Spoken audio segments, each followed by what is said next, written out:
বিসমিল্লাহির রহমানির রহিম। আসসালামু আলাইকুম ওয়া রাহমাতুল্লাহ। আমাদের এক নজরে কুরআন সিরিজে আপনাকে স্বাগতম। আজকাল আমরা সবাই কিসের পিছনে ছুটছি? ক্যারিয়ার, টাকা পয়সা, নাকি স্রেফ এক অন্ধ প্রতিযোগিতা? আপনি কি জানেন, আজ থেকে 1400 বছর আগে পবিত্র কুরআনের একটি সূরা আমাদের এই অবিরাম ছুটে চলা আর অন্তরের গোপন লোভের এক নিখুঁত মনস্তাত্ত্বিক ম্যাপ এঁকে দিয়েছিল। আজ আমরা আলোচনা করব পবিত্র কোরআনের 100 নম্বর সূরা আদিয়াত নিয়ে, যেখানে আল্লাহ তাআলা যুদ্ধের ময়দানের তেজি ঘোড়ার শপথ করে মানুষের এক ভয়ঙ্কর স্বভাবের কথা তুলে ধরেছেন। কেন এই সূরার নাম আদিয়াত? কেনই বা আল্লাহ ঘোড়ার কথা দিয়ে সূরাটি শুরু করলেন? এই ভিডিওর শেষে আপনি নিজের জীবনকে নতুন এক আয়নায় দেখতে পাবেন। চলুন শুরু করা যাক। সূরার পরিচয় ও নামের রহস্য। সূরা আদিয়াত পবিত্র কোরআনের 100 নম্বর সূরা। এটি একটি মাক্কি সূরা, যা নাজিলের ক্রমানুসারে 14তম। এতে মোট 11টি আয়াত রয়েছে।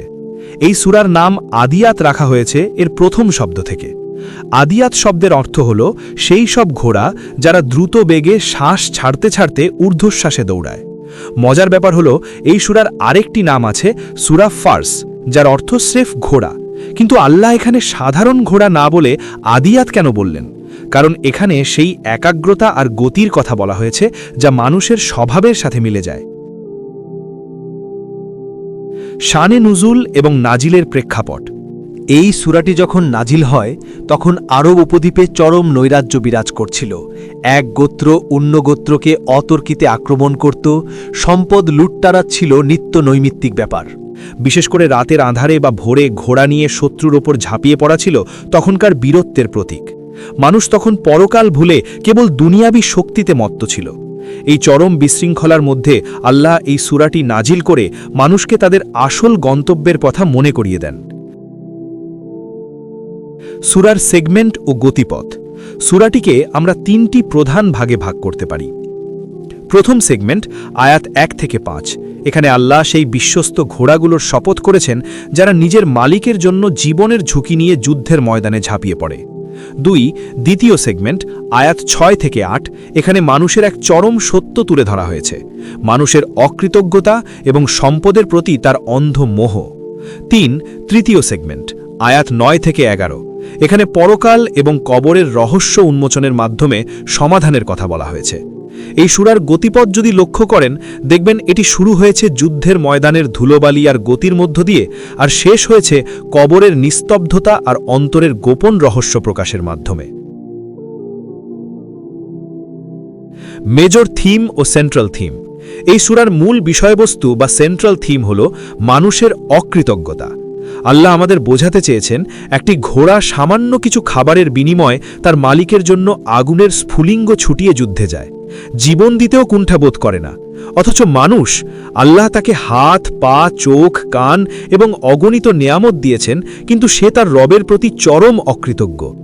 মেজর থিমগুলো হল যুদ্ধের ময়দানে ঘোড়ার আনুগত্য, মানুষের মনস্তাত্ত্বিক লোভ, কিয়ামতের দিনের নিখুঁত বিচার। রিফ্লেকশনস ও তাদাব্বুর।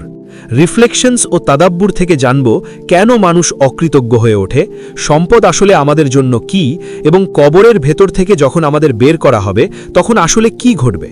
পুরো ভিডিওটি দেখার অনুরোধ রইল, কারণ শেষ অংশটি আপনার চিন্তার জগৎ বদলে দিতে পারে।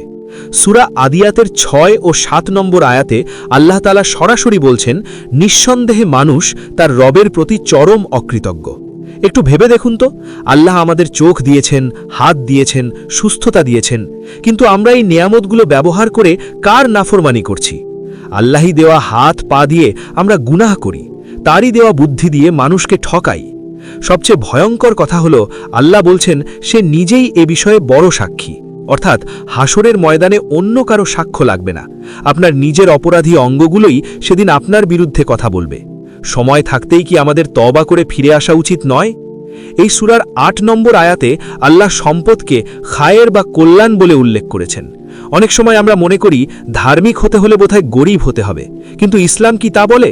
না, ইসলামে সম্পদশালী হওয়া নিষেধ নয়, কারণ সম্পদ না থাকলে আপনি যাকাত দেবেন কিভাবে, অভাবীদের পাশে দাঁড়াবেন বা হজ করবেন কিভাবে? সূরা আদিয়াতের এই শিক্ষাগুলো আমাদের চোখে আঙুল দিয়ে দেখিয়ে দেয় যে জীবনটা খুব ছোট। সম্পদ আর ক্ষমতার মোহে পড়ে আমরা যেন আমাদের রবকে ভুলে না যাই। আজই নিজেকে প্রশ্ন করুন, আমার উপার্জন কি হালাল? আমার অন্তর কি পরিষ্কার? যদি না হয় তাহলে এখনই ফিরে আসার সময়। আয়াতভিত্তিক বিষয়বস্তু বা ওভারভিউ। চলুন আমরা আয়াতগুলোর গভীরে যাই।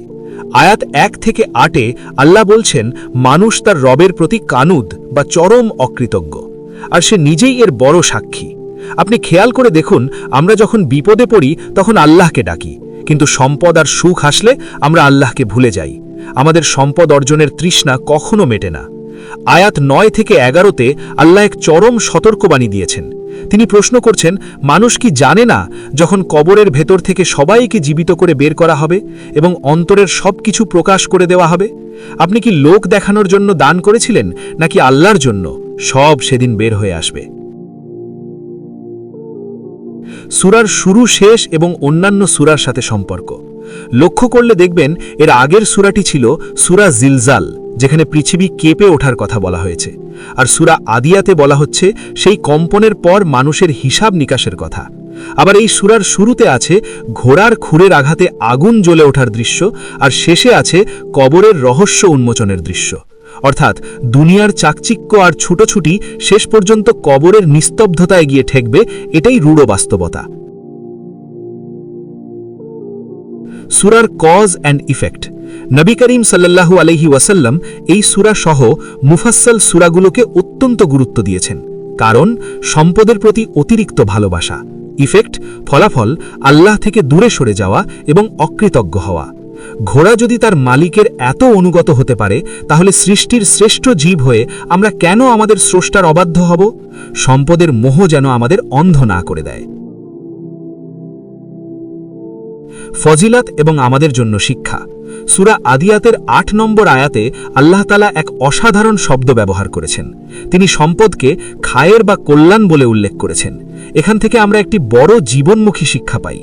অনেকের ধারণা হতে পারে যে ইসলাম হয়তো সম্পদ অর্জন করাকে নেতিবাচকভাবে দেখে, কিন্তু বিষয়টি আসলে তা নয়। সূরা আদিয়াত আমাদের শেখায় যে সম্পদ মূলত অশুভ কিছু নয়, বরং দুনিয়ার এই সম্পদ ধরার কল্যাণেই ধরা বা পৃথিবী টিকে আছে। সম্পদ বা অর্থকড়ি আল্লাহ তাআলার এক মহান নেয়ামত, যদি না তা খারাপ পন্থায় আমাদের হাতে আসে।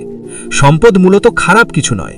সম্পদের ভালো মন্দ নির্ভর করে আপনি তা কিভাবে উপার্জন করছেন আর কোথায় ব্যয় করছেন, সে অনুযায়ী আপনার পরকালীন প্রতিদান দেওয়া হবে।